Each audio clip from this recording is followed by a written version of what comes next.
This is my DW745 table saw. This is the Type 4. Bought this one about 5 years ago.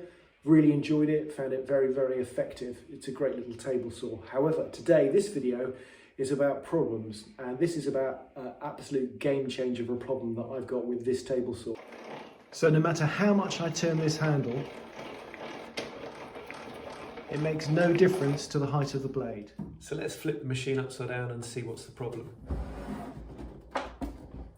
You can see the blade adjuster height handle there, and you can see it turning that shaft, which in turn turns that crown gear, which translates to that crown gear, which is attached to that shaft.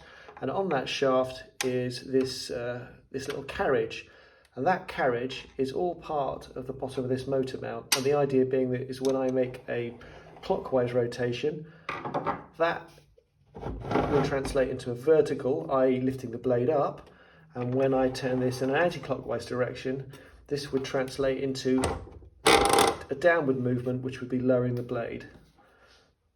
But it can't, because that's stripped on the thread there, which means that the entire bottom section, this entire casting, has got to be replaced. So the learning point to be taken out of this is that if you are struggling trying to turn your blade adjuster knob up or down, and it's starting to get stiffer and stiffer and stiffer, don't think about putting grease on here. It's ludicrous. Just think about it, common sense. If you're going to put grease on it, what's going to happen as soon as you switch the machine on? What's going to happen is you're just going to have dust attracted to the grease. If you want to do anything, then use a product like this. Okay, it's a dry product. It leaves a sort of a milky residue on there. The real big mistake is that I didn't spray it in the place where I should have really sprayed it, which is on this shaft. You want to make sure that the threads on this remain clean so that no dirt gets up into this carriage and destroys the threads inside that, that softer carriage there, because obviously this is aluminium and this is steel. And what's happening is that this is wearing that out because this is getting contaminated. So you've got to keep this shaft clean, not so much this, that.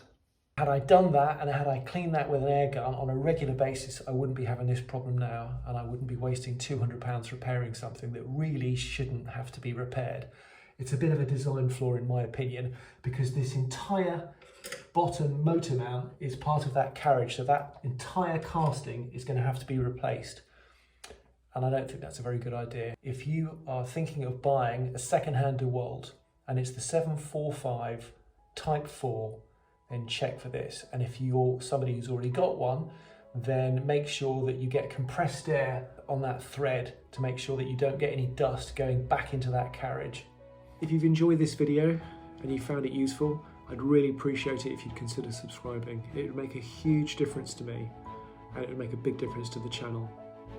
I'll catch you in the next one.